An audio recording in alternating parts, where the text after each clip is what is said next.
voilà, le Real Madrid a eu à trouver la top qui divulgue les infos au sein du club. Parlant de la top du Real Madrid, si on tombe directement au sein du FC Barcelone, on tient à nous faire comprendre que le Barça va accélérer sur João Pedro. Les négociations vont s'intensifier. L'attaquant de Chelsea plaît énormément à Hansi Flick. Tout simplement parce que le FC Barcelone n'a pas le cardio de recruter un Julián Álvarez. Mais qu'est-ce qui se passe avec le club? Si on continue toujours avec le FC Barcelone, on tient à nous faire comprendre que le Barça, des clubs de PL, quand on dit le PL c'est pour la première ligue, et le PSG sont intéressés par Julián Álvarez. Tout dépendra de la prise de décision du joueur. Le Barça le considère très cher et compliqué, mais toutes les portes restent ouvertes. C'est le joueur qui va décider. C'est selon Fabrizio Romano. C'est le pourquoi je suis en train de dire ici que c'est parce que Julián Álvarez est trop cher. C'est là où le Barça se permet de partir pour essayer de négocier à propos de João Pedro. Au cas contraire, l'équipe, on sait très bien que Julián Álvarez est le meilleur profil qui peut nous aider. Si on continue toujours, directement on tombe au sein du Paris Saint-Germain, on tient à nous faire comprendre que lui, Enrique, renonce à Julián Álvarez. Alors là, directement, on constate que la porte est grande ouverte pour le Barça. La question qu'on se pose, c'est que est-ce qu'on a la thune?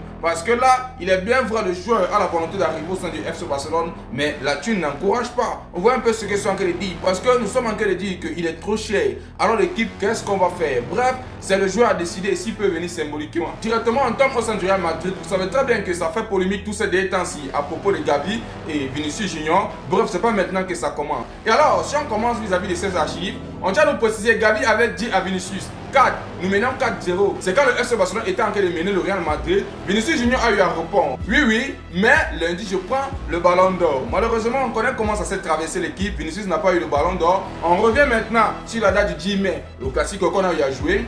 Gavi a dit à Vinicius, où est ton ballon d'or?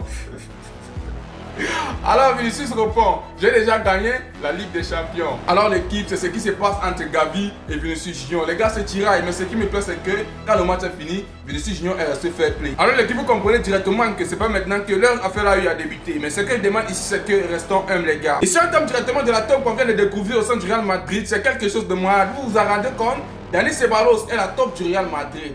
Il a raconté à plusieurs personnes tous les détails de la bagarre entre Tchouaméni et Valverde. On pensait que c'était Vinicius ou bien Tchouaméni lui-même. On constate directement que c'est Dani Ceballos qui est la top du Real Madrid. Vraiment, c'est quelque chose de malade d'équipe. Qu'est-ce que vous en pensez? N'oubliez pas de mettre en commentaire, je réponds à tout le monde et on se rejoint sur YouTube parce que je vais faire une vidéo uniquement ça les gars. Ciao, ciao, ciao.